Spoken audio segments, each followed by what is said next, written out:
Please raise your hand if you speak more than one language. It looks like the majority of the class is bilingual. Hopefully, for those of you who don't speak another language, you will feel inspired to learn a new one. Now, let's take a look at the results to the survey that I sent out. Here we can see many benefits that come with knowing another language. So, a little bit about my background. My parents immigrated to the US from Kyrgyzstan about 25 years ago. It's a small country in Central Asia that was part of the Soviet Union. And because of that, the first language that I learned was Russian, even though I was born in Chicago. Upon going to elementary school, I quickly learned English, and obviously now English is my first language, but thanks to the persistence of my parents, I never lost touch with the Russian language, and I maintain a very strong connection with the language and the culture to this day.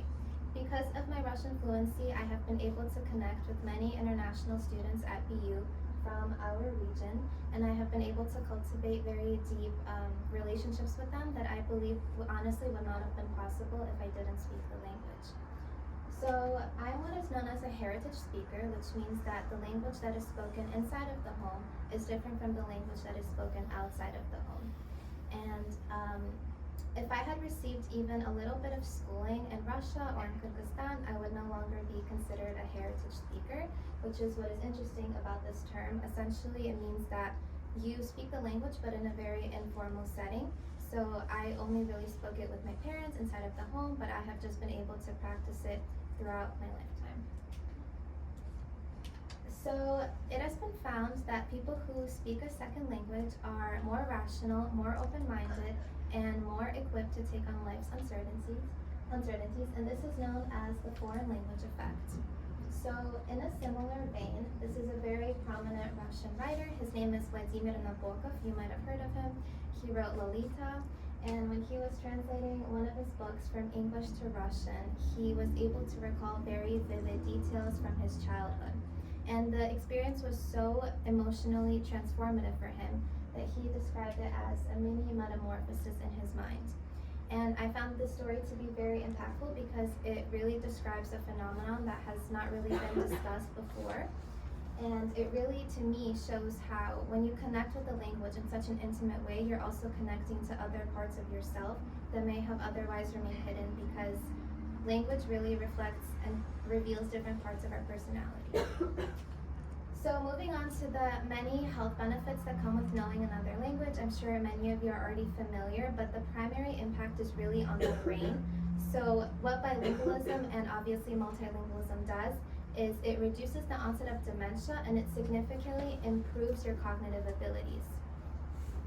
So it primarily impacts your executive functioning, which is a command center inside of your brain that regulates and directs attention processes that are responsible for problem solving, memory, and other mentally demanding tasks. And also, it has been found that knowing another language actually has the same exact benefits that doing physical exercise does. So this is very important in terms of leading a more healthy and a more fulfilling lifestyle.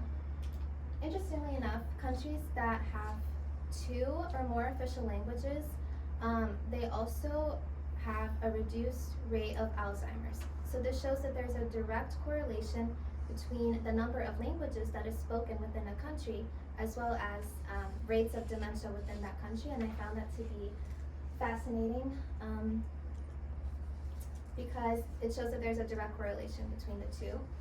So with all of these benefits in mind, what is the good news? According to a psycholinguist from Northwestern University, you can be fluent in a language at any age. So I think there is this misconception that once you miss this critical period at the beginning of your life, you no longer have a chance at being fluent, but that is entirely not true. Now, does this mean that you won't have an accent? No, that's not necessarily true, but fluency is a very attainable goal, and if you take the practical steps to get there, it is possible. So of course we can't speak about language without also speaking about culture, because essentially what language is it is a complex interaction between your behavior and culture. So according to a program on negotiation at Harvard Law School, even the way that we conceptualize time is different across cultures. So the next time that you get mad at someone for showing up 15 minutes late to a coffee date, just know that it may not have been personal. Now, why is this important? No matter what field you all are going into, you will inevitably have to interact with people from all walks of life, from different backgrounds, from different parts of the world. I myself know this is true as someone who is going into international relations and politics. And the more you're aware of these cultural nuances and subtleties, the more you will be able to reach more people and really make an impact the way that you envision. And this is incredibly important because communication will never go anywhere despite the evolving rise of technology. Okay, so this past semester I studied abroad in Switzerland, and I was primarily living, studying, and working in Geneva, which was a very transformative experience for me. Geneva is an international hub of diplomacy, so it attracts people from all over the world, and it is very normal to hear many languages being spoken. But of course, French is the dominant language being spoken, and this, in the beginning of my semester, caused a lot of challenges for me in terms of facing culture shock, this linguistic barrier, something that I wasn't used to living in another country for such an extended period of time.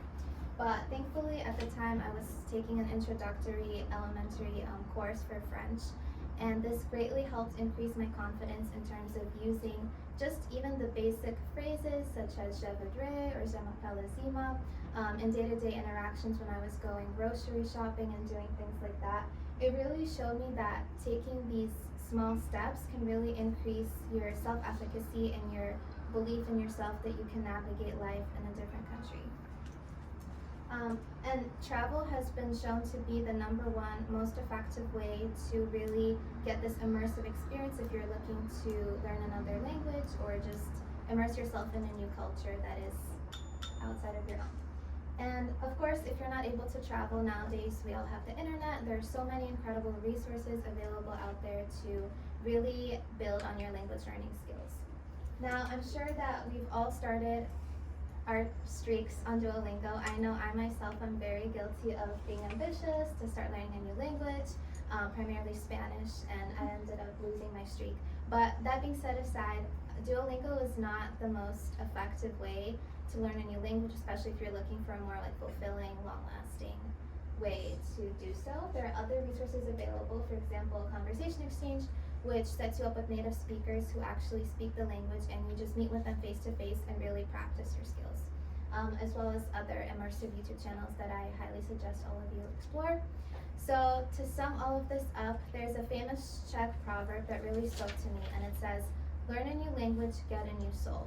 So I hope that all of you feel inspired to get a new soul today.